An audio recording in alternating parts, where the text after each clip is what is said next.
آج کی ویڈیو میں ہم جانیں گے عصر کی نماز کو کس طرح سے پڑھا جاتا ہے۔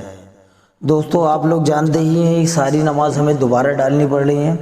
ان نمازوں کو ہم پہلے بھی اپلوڈ کر چکے ہیں، لیکن پہلے ہم نے تفصیل سے نہیں بتایا تھا، لیکن کچھ لوگوں کا کہنا تھا کہ وہ نمازوں کو پڑھنا نہیں سیکھ پا رہے ہیں، ہندی میں نماز اپلوڈ کیجئے۔ اسی وجہ سے ہمیں پوری نماز ہندی میں ڈالنی پڑ رہی ہے، اور اس کے علاوہ پوری نماز کو ہم نے تفصیل سے بتایا ہوا ہے۔ یعنی اس نماز کو آپ دیکھیں گے کہ ہم نے نماز کو بالکل پوری طریقے سے پڑھ کر بتایا ہوا ہے کہ کس طریقے سے نماز کو پڑھا جاتا ہے۔ تو اس ویڈیو کو آخر تک ضرور دیکھیں، تبھی آپ کو پوری نماز کا طریقہ سمجھ میں آ جائے گا انشاءاللہ۔ دوستو ہم یہ جو بھی ویڈیو بنا رہے ہیں، ہمارا مقصد صرف یہی ہے کہ زیادہ سے زیادہ لوگوں کو علم حاصل ہو، اور ان ویڈیو کے ذریعے سے جتنے بھی لوگ ہیں اپنی نمازوں کو درست کر لیں، اور الحمدللہ بہت سارے لوگوں نے ابھی تک نمازیں درست کر بھی لی ہیں۔ یہ سب آپ لوگوں کے سپورٹ کی بنا ہے، اور اگر آپ آگے کی بھی ویڈیو دیکھنا چاہتے ہیں تو آپ کو چینل کو سبسکرائب کرنا پڑے گا، تاکہ ہم جیسے ہی ویڈیو ڈالیں اس کی نوٹیفیکیشن آپ تک پہنچ جائے۔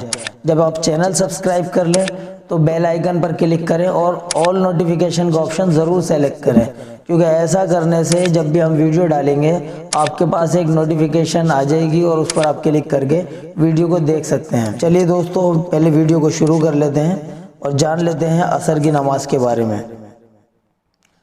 نماز عصر میں 8 رکعت ہوتی ہیں، 4 رکعت سنت، 4 رکعت فرض۔ دوستو آپ لوگوں کو غور کرنا ہے کہ نماز پڑھنے سے پہلے وضو کا کرنا بہت ضروری ہے۔ جہاں آپ نماز پڑھیں اس جگہ کا پاک ہونا ضروری ہے۔ آپ کے جسم پر جو کپڑے ہیں ان کا پاک ہونا ضروری ہے، آپ کا پاک ہونا ضروری ہے، نماز کا وقت ہونا ضروری ہے۔ چھوٹی چھوٹی چند باتیں ہیں، ان باتوں پر غور کر کے ہی نماز کو ادا کریں۔ اور سب سے پہلے ہم جانیں گے 4 رکعت سنت کے بارے میں، کہ 4 رکعت سنت کیسے پڑھی جاتی ہے، اس کے بعد میں 4 رکعت فرض کیسے پڑھے جاتے ہیں۔ چلیے دوستو شروع کرتے ہیں اس ویڈیو کو۔ السلام علیکم ورحمۃ اللہ وبرکاتہ۔ دوستو میرا نام انظار احمد اور آپ دیکھ رہے ہیں MDI ورلڈ میرا دین اسلام چینل۔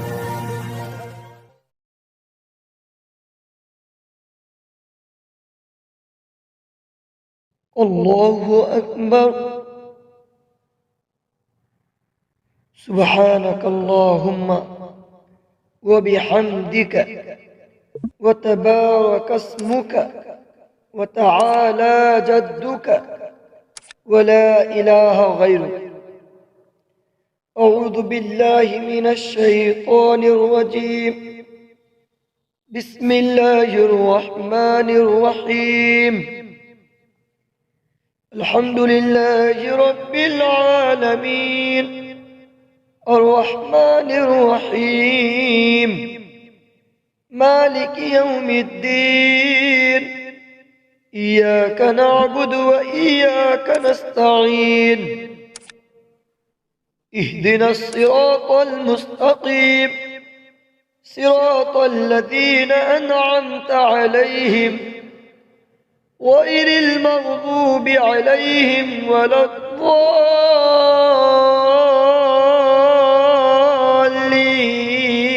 الضالین۔ قل یا ایہا الکافرون لا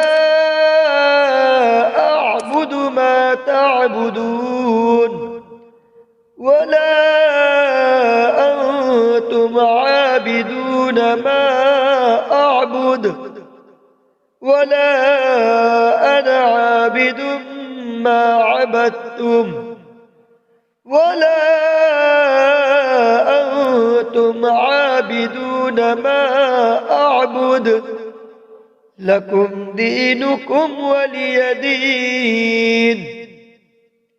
اللہ اکبر، سبحان ربی العظیم، سبحان ربی العظیم، سبحان ربی العظیم۔ سمع اللہ لمن حمده، ربنا لك الحمد۔ اللہ اکبر، سبحان ربی الاعلی، سبحان ربی الاعلی، سبحان ربي الأعلى. الله أكبر الله أكبر. سبحان ربي الأعلى سبحان ربي الأعلى سبحان ربي الأعلى. الله أكبر. بسم الله الرحمن الرحيم. الحمد لله رب العالمين الرحمن الرحيم مالك يوم الدين. إياك نعبد وإياك نستعين. اهدنا الصراط المستقيم صراط الذين أنعمت عليهم غير المغضوب عليهم ولا الضالين.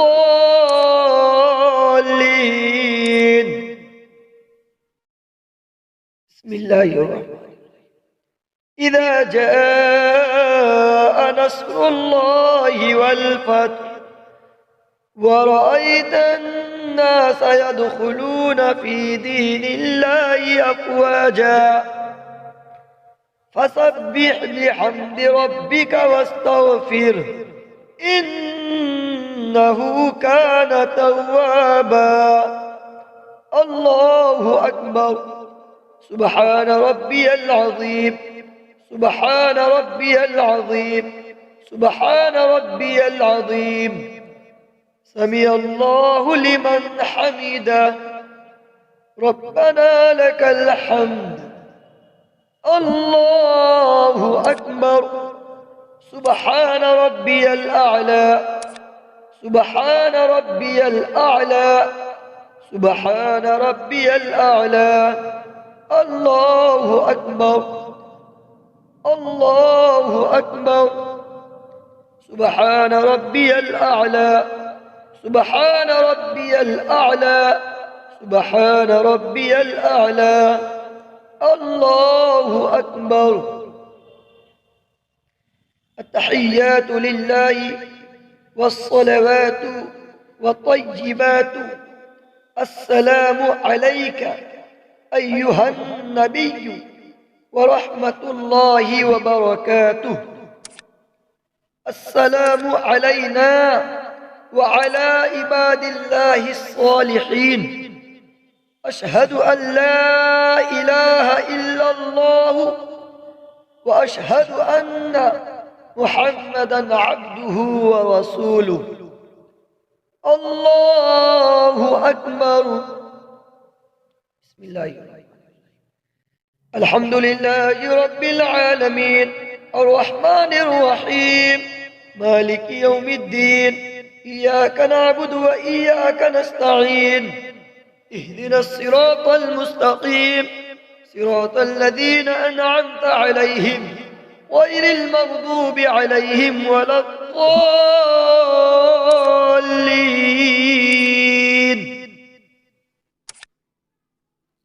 قل أعوذ برب الفلق من شر ما خلق ومن شر غاسق إذا وقب ومن شر النفاثات في العقد ومن شر حاسد إذا حسد.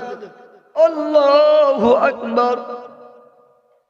سبحان ربي العظيم سبحان ربي العظيم سبحان ربي العظيم. سمع الله لمن حمده. ربنا لك الحمد. الله أكبر. سبحان ربي الأعلى سبحان ربي الأعلى سبحان ربي الأعلى. الله أكبر الله أكبر. سبحان ربي الأعلى سبحان ربي الأعلى سبحان ربي الأعلى. الله أكبر. بسم الله. الحمد لله رب العالمين الرحمن الرحيم مالك يوم الدين. إياك نعبد وإياك نستعين. اهدنا الصراط المستقيم صراط الذين أنعمت عليهم غير المغضوب عليهم ولا الضالين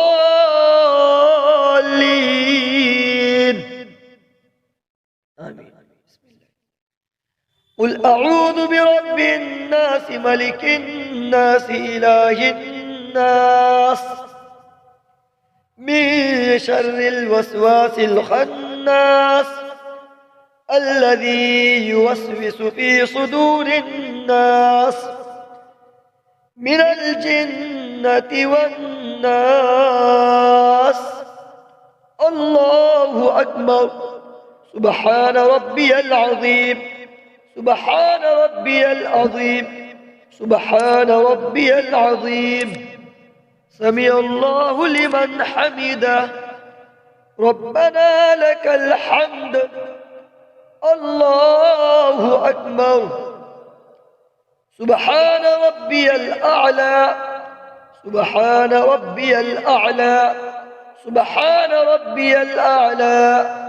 الله أكبر الله أكبر. سبحان ربي الأعلى سبحان ربي الأعلى سبحان ربي الأعلى. الله أكبر. التحيات لله والصلوات والطيبات. السلام عليك أيها النبي ورحمة الله وبركاته. السلام علينا وعلى عباد الله الصالحين. أشهد أن لا إله إلا الله وأشهد أن محمدا عبده ورسوله. اللهم صل على محمد وعلى آل محمد كما صليت على إبراهيم وعلى آل إبراهيم إنك حميد مجيد. اللهم بارك على محمد وعلى آل محمد كما باركت على إبراهيم وعلى آل إبراهيم إنك حميد مجيد. اللهم إني ظلمت نفسي ظلما كثيرا ولا يغفر الذنوب إلا أنت فاغفر لي مغفرة من عندك وارحمني إنك أنت الغفور الرحيم. السلام عليكم ورحمة الله. السلام علیکم ورحمۃ اللہ. دوستو یہ تھی عصر کی 4 رکعت سنت. امید ہے کہ آپ لوگوں نے اس کو اچھے سے سمجھ لیا ہوگا. اب ہم آگے جانیں گے 4 رکعت فرض کیسے ادا کیے جاتے ہیں. لیکن 4 رکعت فرض کے بارے میں جاننے سے پہلے ایک بات پر غور کر لیتے ہیں. دوستو نماز میں پڑھی جانے والی 10 صورتیں کم سے کم آپ یاد کر لیجئے. 10 چھوٹی چھوٹی صورتیں اگر آپ یاد کر لیں گے تو کم سے کم یہ جو 5 وقت کی نماز ہے کم سے کم اس نماز کو آپ آرام سے آسانی سے پڑھ سکتے ہیں. اور نہ صرف 10 چھوٹی چھوٹی صورتیں بلکہ نماز میں پڑھی جانے والی جو تسبیحات ہیں یعنی رکوع میں جو تسبیحات پڑھی جاتی ہیں, سجدے میں جو تسبیح پڑھی جاتی ہے, التحیات, درود شریف اور دعائے معصورہ, یہ ساری چیزیں آپ کو یاد ہونی چاہیے. اور ان پر ہم نے ویڈیو پہلے ہی بنا کر رکھی ہوئی ہیں. تو اگر آپ یہ ویڈیو دیکھنا چاہتے ہیں تو اس ویڈیو کی ڈسکرپشن میں جائیے. ساری کی ساری لنک آپ کو اس ڈسکرپشن میں مل جائیں گے اور اس کو آپ کلک کر کے آرام سے سیکھ سکتے ہیں. اگر آپ ویڈیو دیکھنے کے ساتھ ساتھ اگر آپ چاہتے ہیں کہ آپ کو PDF بھی مل جائے جو ہندی میں آپ ڈاؤن لوڈ کر کے اس کو سیکھ سکیں تو ہمارے ڈسکرپشن کے اندر PDF کے لنک بھی موجود ہیں. وہاں سے PDF بھی آپ ڈاؤن لوڈ کر سکتے ہیں اور آسانی سے آپ سیکھ سکتے ہیں. جن بھائیوں بہنوں کو قرآن کریم کو سیکھنے کی ضرورت ہو تو وہ قرآن کریم بھی سیکھ لیں. ہمارے چینل پر روزانہ قرآن کریم کے سبق بھی دیا جاتا ہے. چلیے دوستو 4 رکعت فرض کے بارے میں جان لیتے ہیں. دیکھیے دوستو 4 رکعت سنت اور 4 رکعت فرض میں فرق کیا ہوتا ہے پہلے یہ غور کر لینا ہے. جیسا کہ ابھی آپ نے 4 رکعت سنت پڑھی ہے بالکل ہو بہو ایسے ہی 4 رکعت فرض ادا کرنے ہیں. اس میں آپ کو پہلے نیت کا بدلاؤ کرنا ہے. نیت آپ دل میں ارادہ کر لیں وہ بھی کافی ہے. جیسا کہ ابھی آپ نے 4 رکعت سنت کی نیت کی تھی اب 4 رکعت فرض کی نیت کر لیجئے. 4 رکعت فرض کی نیت کے لیے کیا کرنا ہوگا آپ کو, جیسا کہ ابھی ہم نے 4 رکعت سنت پڑھی ہیں اب فرض پڑھ لیتے ہیں. جیسے پہلی رکعت سنت کی پڑھی تھی ویسے ہی پہلی رکعت فرض کی پڑھیں گے، جیسی دوسری رکعت سنت کی پڑھی تھی ویسے ہی دوسری رکعت فرض کی پڑھیں گے، لیکن تیسری اور چوتھی رکعت میں تھوڑا سا بدلاؤ ہے۔ کیا بدلاؤ ہے؟ جب بھی ہم فرض پڑھتے ہیں تو فرض کی تیسری اور چوتھی رکعت میں صرف بسم اللہ پڑھ کر الحمدللہ رب العالمین پڑھی جاتی ہے، اس کے بعد میں کوئی صورت نہیں پڑھی جاتی۔ ایسے ہی تیسری رکعت میں ہے اور ایسے ہی چوتھی رکعت میں ہے۔ رکوع سجدہ کر کے پھر اتحیات کے لیے بیٹھ جائیں گے۔ اب جب اتحیات میں بیٹھیں گے تو اتحیات میں اتحیات، درود شریف، دعائے معصورہ پڑھ کر سلام پھیر دیں گے۔ دوستو یہ مختصر سا طریقہ تھا 4 رکعت فرض کو پڑھنے کا۔